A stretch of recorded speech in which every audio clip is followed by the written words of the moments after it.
오랫동안 날아다닙니다. 우리가 알고 있듯이 철새들은 먹이를 따라서 수천 킬로 이상을 날아가기도 합니다. 땅에서 볼 때에 하늘 나는 새는 아주 우아하게 보이고 아주 멋있게 보입니다. 그러나 새들은 날면서 얼마나 힘들겠습니까? 날개짓 하느라고 지치고 지칠 수밖에 없습니다. 그런 새에게 먹을 것이 충분히 제공되는 동물원에 있는 새장에 갇혀있는 새는 어떻게 생각하겠습니까? 새장에 갇힌 새가 하늘 나는 새를 보면서 왜 그렇게 힘들게 먹을 걸 보러다니냐, 나랑 같이 이 새장에 있자. 그러면 힘들게 날개짓할 필요도 없고 먹을 거 걱정할 것도 없고 얼마나 편한 줄 너 모르냐 라고 말한다면, 여러분, 하늘 나는 새가 어떻게 반응하겠습니까? 그래, 내가 새장에 가겠다라고 말하겠습니까?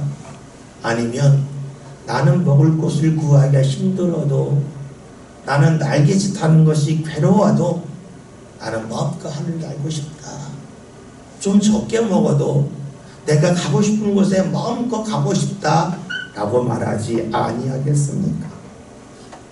아마 하늘을 나는 새는 새장 안에 갇혀있는 새가 먹을 것을 마음껏 먹는 것을 보면서, 그래, 너는 마음껏 먹을는지 모르겠지만 오르고 싶은 만큼 오를 수 없고 가고 싶은 만큼 가지 못하면서 너의 날개는 그냥 쑥 빠질 거다. 너는 얼마 지나지 않아서 크게 몸이 상할 거다 라고 생각할 겁니다. 여러분, 그렇습니다. 아무리 먹을 것이 많이 있다 할지라도 새장에 갇혀있는 새를 보면서 하늘 나는 새가 결코 부러워하지는 아니합니다.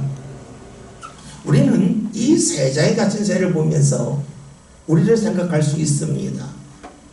새를 나라고 생각할 수 있고, 그리고 새장을 세상이라고 볼 수도 있습니다.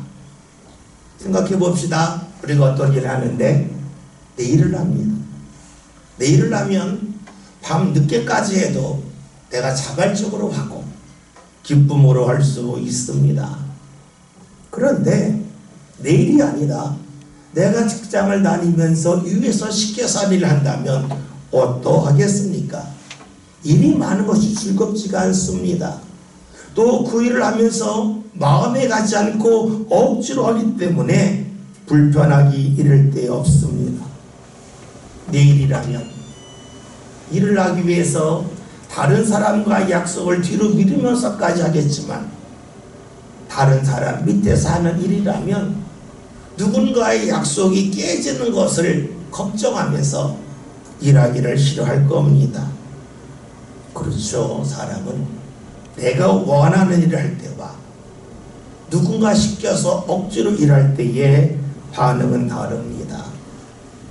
사람은 살면서 누구나 내 삶의 주도권이 다른 사람이 아닌 나에게 있기를 원합니다. 우리가 잘 아는 동화 중에 걸리버 여행기가 있죠. 거기에 소인국에 관한 이야기가 나옵니다. 그 나라에서는 계란을 이렇게 깰 때에 이 둥근 부분을 깼는데, 어느 왕이 계란을 깨다가 손이 다칩니다. 왕이 하는 이야기가, 이제부터는 계란을 깰 때 둥근 부분을 깨지 말고 뾰족한 부분을 깨라고 말합니다. 그러자 사람들이 어떻게 그럴 수 있냐고 하면서 항의를 하게 되고, 그러면서 둥근 부분을 깨는 사람들과 뾰족한 부분을 깨는 사람들 사이에 갈등이 생겼습니다. 계란 깨는 거 하나조차도 사람들은 내 방식대로 하기를 원한다는 겁니다. 다른 사람이 하라고 하는 것 별거 아니지만 내가 왜 당신의 방법대로 살아야 되느냐고 사람들은 저항하고 그것에 대하여 못마땅하게 여깁니다. 사람은 누구나 자유를 원하기 때문입니다. 내가 가고 싶은 길로 가고자 합니다. 다른 사람이 가라고 하면 그 길을 좋아하지도 않고 때로는 분노하고 저항하는 가운데 큰 싸움으로 이어지기도 합니다. 그런데 참으로 희한한 것이 있습니다. 내 눈앞에 보이는 사람이 나를 끌고 가고자 한다면 분노하고 저항하는데, 우리는 내 앞에 있는 상황에 대해서는 그대로 쉽게 받아들이고 순응한다는 데 있습니다. 원래 잘 아는 말 중에 일소일소 일로일로라는 말이 있습니다. 일소일소에서 처음에 소자는 웃는다는 것이고, 두 번째 소는 어려진다, 젊어진다는 거죠. 한 번 웃으면 한 번 젊어진다. 이 젊어진다고 하는 것은 다른 말로 하면 힘이 생긴다는 거죠. 한 번 웃으면 힘이 생긴다는 겁니다. 일로일로에서 첫 번째 도는 분노한다는 거고, 두 번째 도는 늙은다는 겁니다. 그러니까 한 번 화를 내면 늙은다는 것은 우리 피부가 늙는다 하는 그런 뜻보다는 화를 낼 때마다 힘을 잃어버린다 하는 것으로 볼 수도 있습니다. 왜 이런 말이 생겼겠습니까? 사람들은 흔히 말하기를 웃을 일이 있어야 웃는다라고 말합니다. 화낼 일이 있기 때문에 화를 낸다고 말합니다. 아주 당연한 말처럼 보이지만 이 말을 세심하게 보면 이렇게 볼 수 있습니다. 웃을 일이 있어야 웃는 사람은 웃는 일에 끌려다니는 사람이라는 겁니다. 화낼 일이 있기 때문에 화를 낸다는 사람은 화낼 일에 끌려다닌다는 겁니다. 즉 그 사람은 자신이 일을 끌고 가는 사람이 아니라 일에 끌려다니는 사람, 일에 갇혀있는 사람, 일에 매여있는 사람이라고 볼 수 있습니다. 이를 세정으로 보면 웃을 일이 있어야 웃는다는 사람은 세상에 갇힌 사람과 같습니다. 사람은 눈에 보이는 세상의 그물처럼 눈에 보이는 누군가가 나를 끌고 가려 할 때에는 저항하고 받아들이지 아니하지만 내 앞에 펼쳐지는 상황에는 쉽게 끌려갑니다. 그러면서 말하죠. 어쩔 수 없지 않냐 하는 겁니다. 그러니 웃을 만한 자리에서 웃는 것이고 화낼 자리에서 웃는 것이지, 그런 자리가 아니라면 웃을 일도 없고 화낼 일도 없다고 말합니다. 당연하다는 겁니다. 어떤 사람입니까? 상황에 끌려다니는 사람입니다.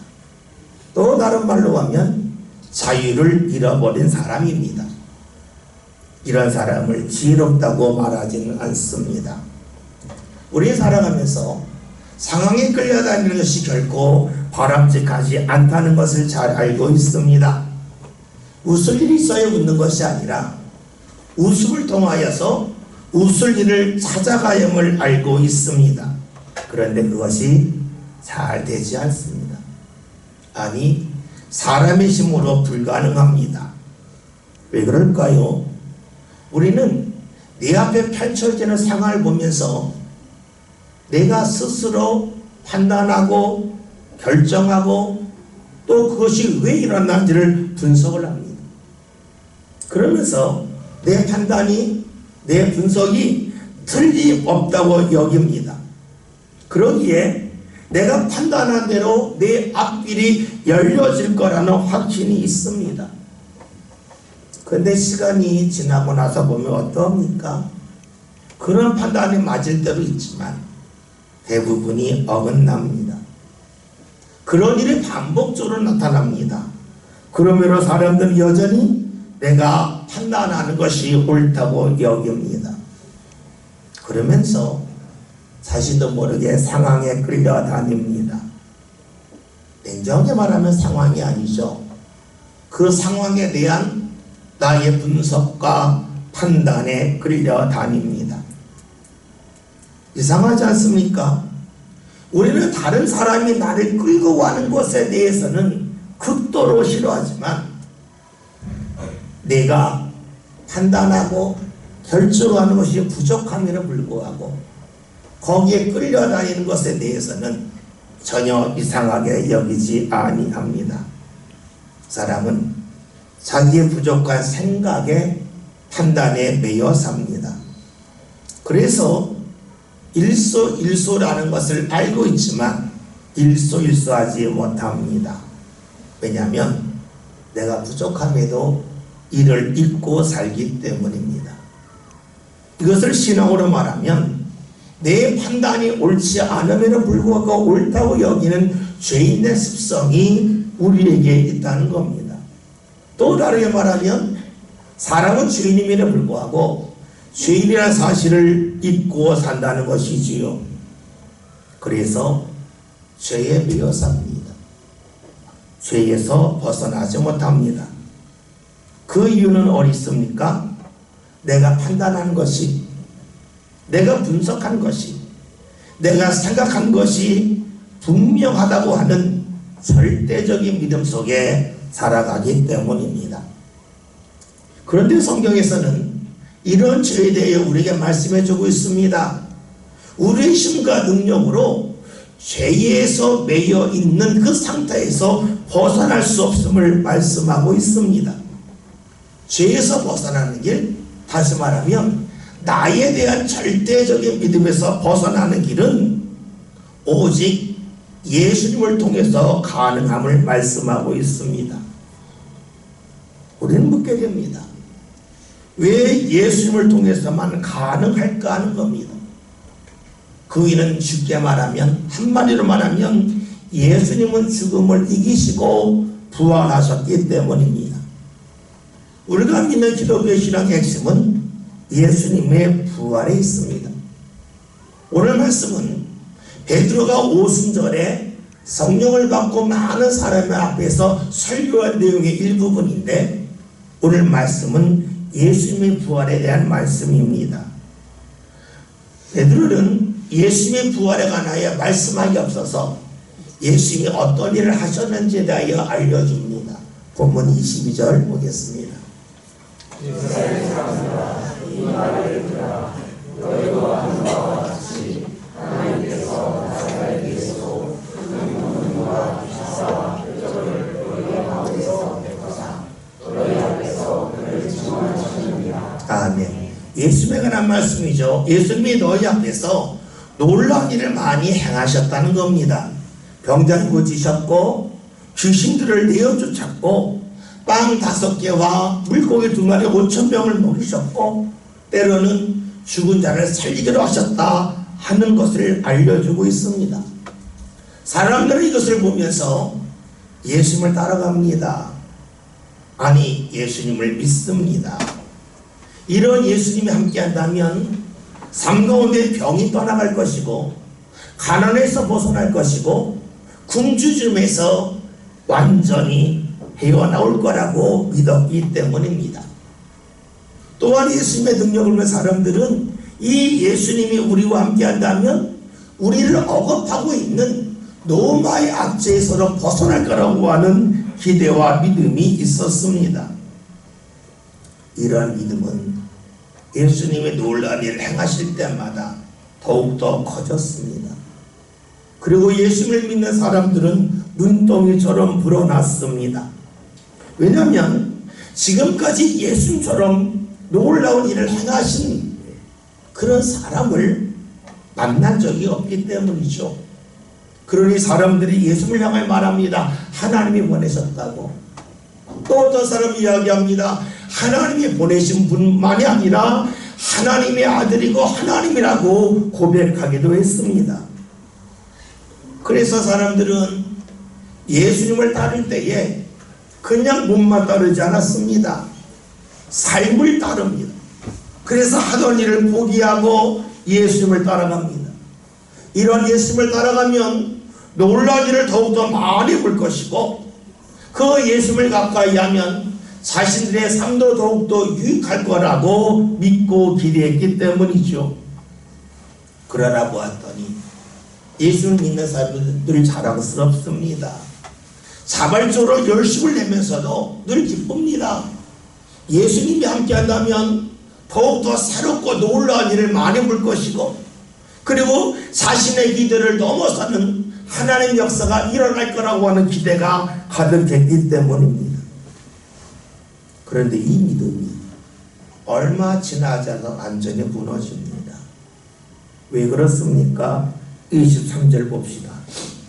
하나님께서 정하신 뜻과 미리 하신 대로 내주가 되었거늘 너희가 없는 자들의 손을 빌려 못 박아 죽였으나. 아멘. 23절에는 말씀은 예수님이 십자가에 못 박혀 죽었음을 말씀합니다.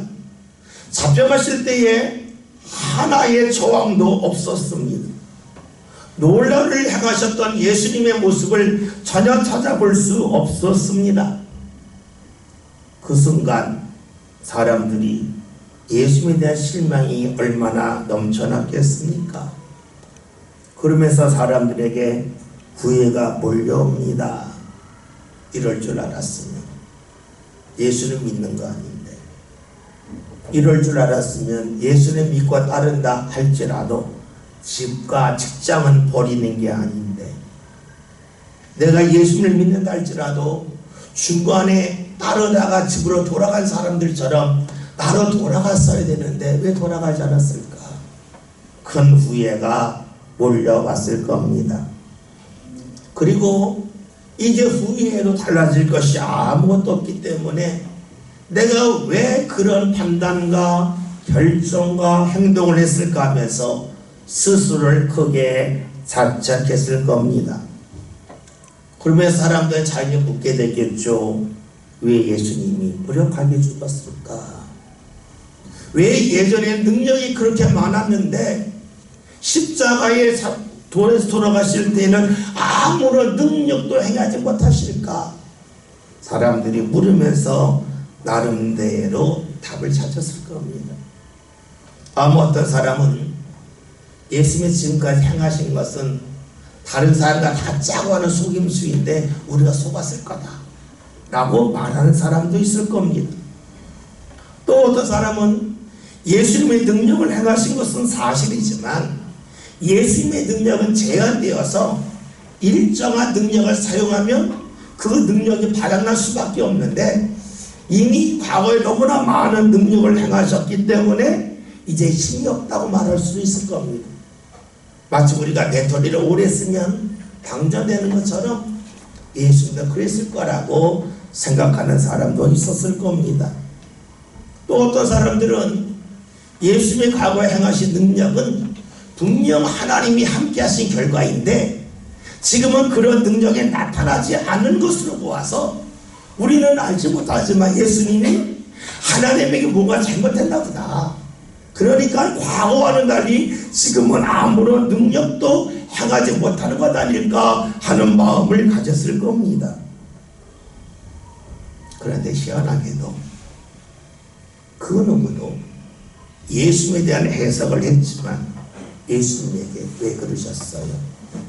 라고 묻지 않았다는 겁니다. 살면서 그럴 때 있잖아요. 내가 어려우면 주위에서 수근수근거려요. 저 사람 이런 일 때문에 어렵다는 거야. 이 사람 누구 만나 그런 거야. 수근수근 되면 다 판단하는데 직접 나에게 와서 당신 왜 그런 일이 있습니까? 잘 안 묻잖아요. 마찬가지로 사람들이 예수에 대하여 수근수근거리고 왜 그럴까 하지만 주님에게 묻는 이가 하나도 없었습니다. 아니, 이미 예수님은 예전에 십자가 달리시기 전에 죽을 것을 말씀하셨지만 들으려 하지 않았습니다. 오늘 말씀 23절을 보면 예수님이 죽으신 것에 대해 말씀하고 있죠. 하나님께서 정하신 뜻이 있었다는 겁니다.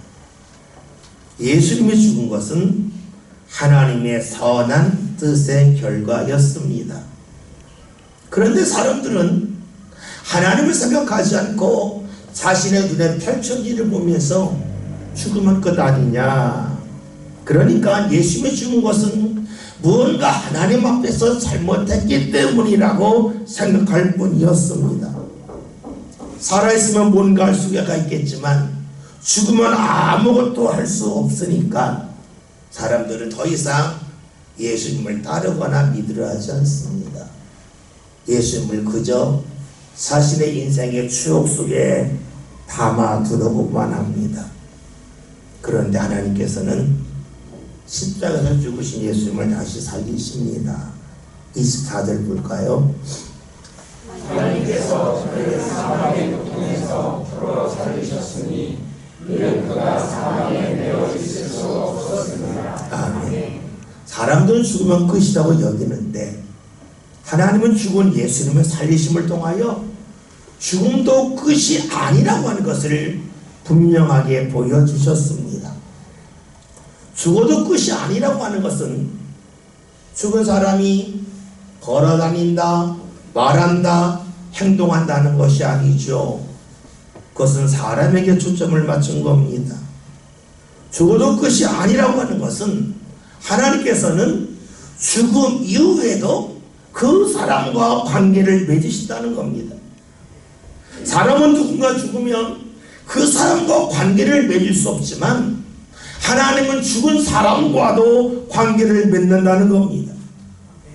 다시 말하면 하나님은 사람이 일할 수 없는 자리에서도 일하신다는 겁니다. 이 일이라고 하는 말을 길로 바꿀 수도 있습니다. 사람들이 볼 때에 길이 없다 할지라도 하나님에게는 길이 있다는 겁니다. 사람이 볼 때는 길이 막혔지만 하나님에게는 길이 막혀 있지 않다는 겁니다.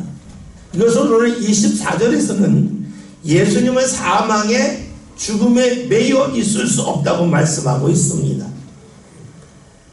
죽음의 사망에 매여 있을 수 없다고 하는 것은 예수님이 죽음에 갇히지 않았다는 겁니다. 갇히지 않았다는 말은 다른 말로 하면 벗어났다는 것이지요. 그렇습니다.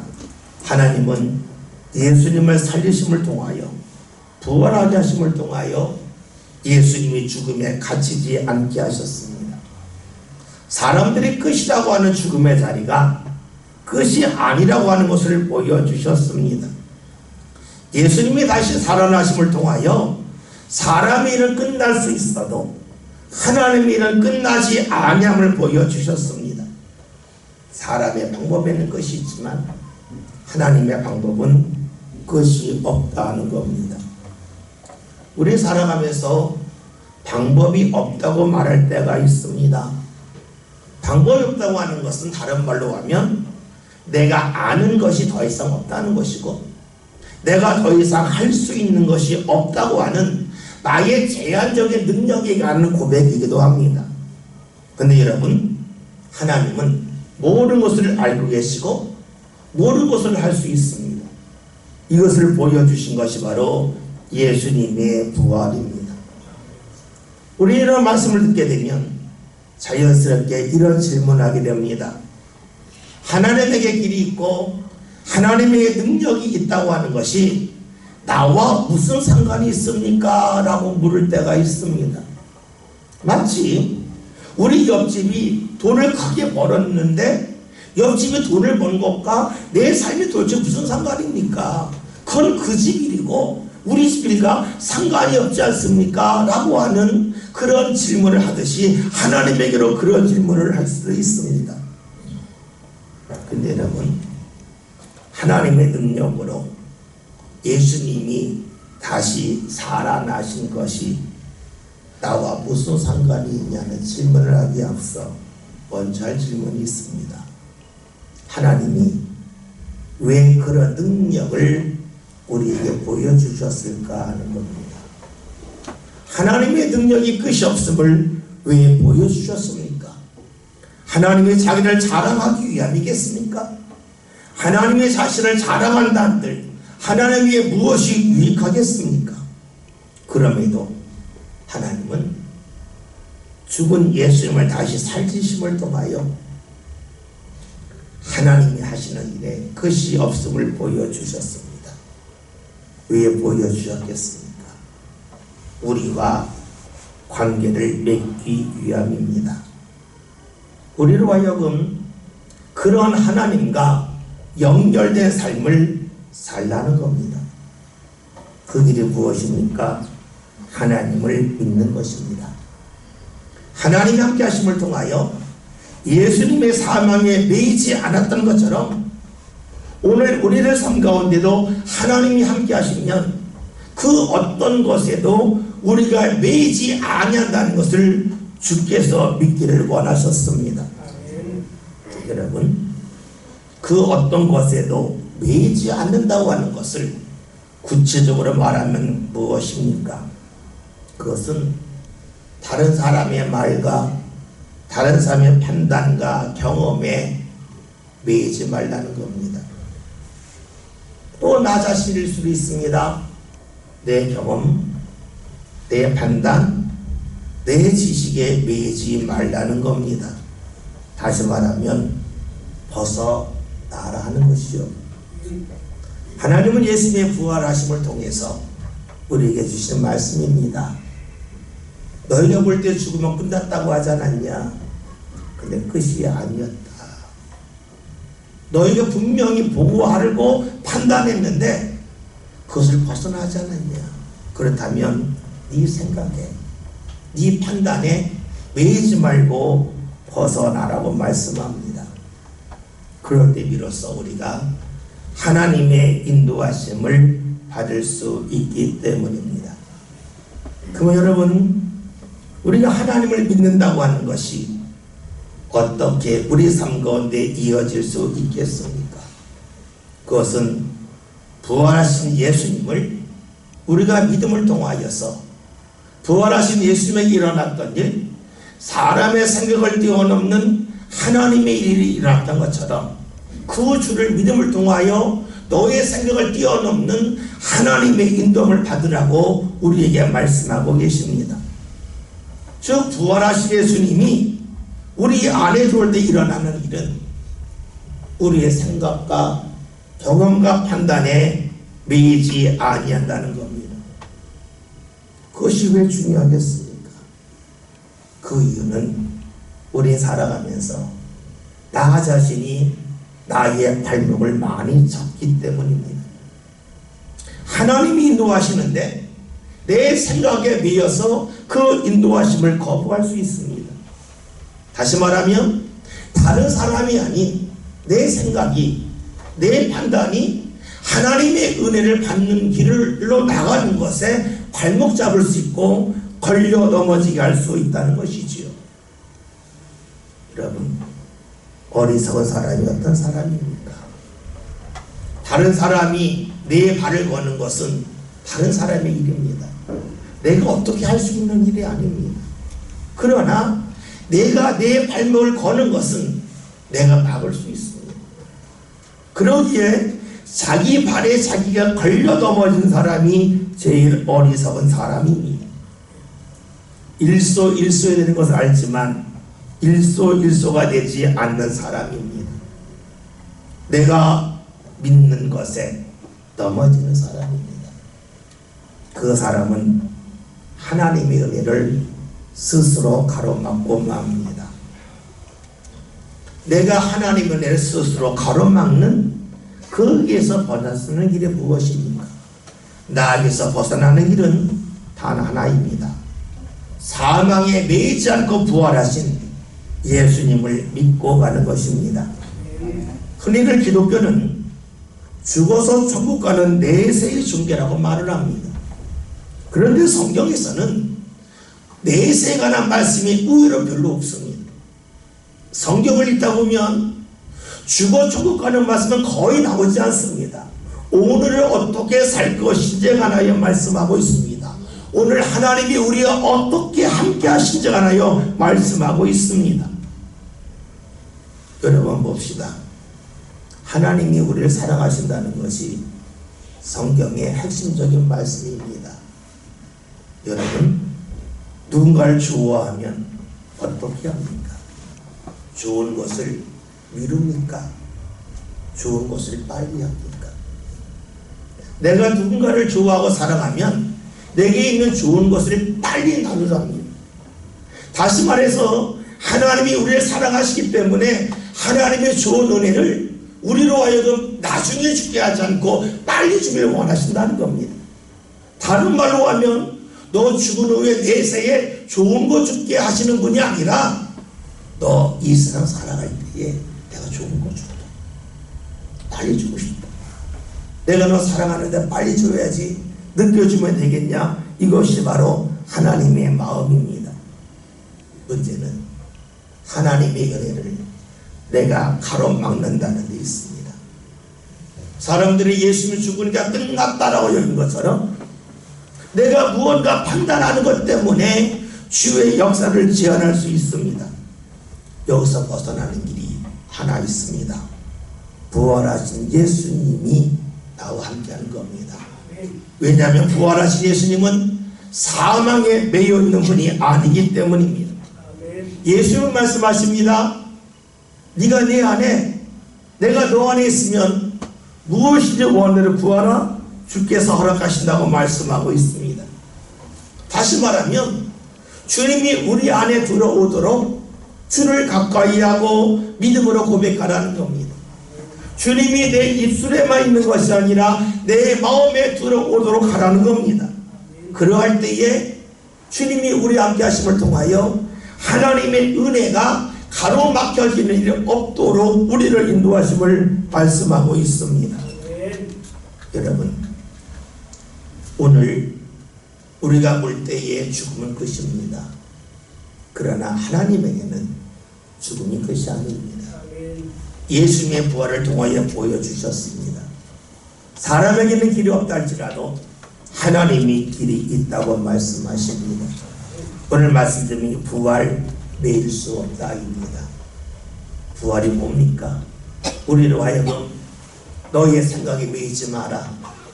하나님이 하시는 일은 네 생각을 뛰어넘는 너희의 경험에 매이지 마라. 하나님은 내 경험을 뛰어넘는 놀라우신 역사를 일으키시는 분임을 말씀하고 있습니다. 부활하신 예수님, 그 예수님이 나와 무슨 상관이 할 수 있습니다. 그러나 그 주님이 나에게 올 때에 죽음에 매이지 않았던 예수님께서 나와 함께 하실 때에 오늘 우리도 내 생각에, 내 경험에, 사람들의 말에 매이지 않음을 통하여서 하나님이 허락하신 은혜를 온전히 받는 사람으로 주께서 인도하여 주십니다. 여러분, 내가 나 스스로를 걸려 넘어지지 않도록 합시다. 그 길은 하나입니다. 부활하신 예수님이 나와 함께 하심을 통하여 일어나는 일입니다. 그럴 때 우리는 생각에 매이지 않습니다. 환경에 매이지 않습니다. 주의 인도하심을 봅니다. 그래서 우리가 만나는 주님은 내세의 주님만이 아니요 오늘 현실에서 나와 함께 하시고 인도하시는 주님이십니다. 부활절입니다. 예수님이 부활하셨다. 하나의 사건으로만 남겨두지 맙시다. 그 주님이 나와 함께 하심을 통하여 우리의 생각에서, 우리의 경험에서, 사람들의 관습에서 벗어나서 주의 인도한 마음과 말할 수 있는 저와 여러분이 다 될 수 있기를 주의 이름으로 기원 드립니다. 살아계신 하나님,